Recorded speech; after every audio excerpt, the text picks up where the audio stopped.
R33 V1 Mini GT Kato House Unboxing. I got this from a car show tent from a place called Hands Driven. Oh, that's nice. They gave me a sticker. It's pretty hard opening it with one hand, so I will speed up when I struggle to open it.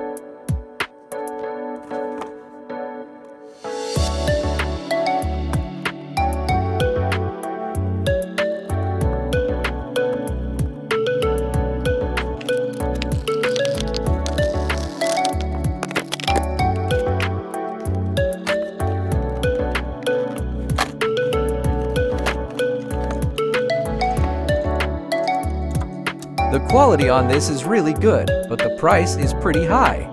The engine detail is amazing, and the car sits really low, but the only problem is that the side mirrors are plastic. The bottom has a nice multicolor paint or whatever makes it like that.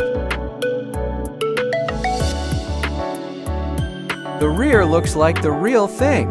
Wow!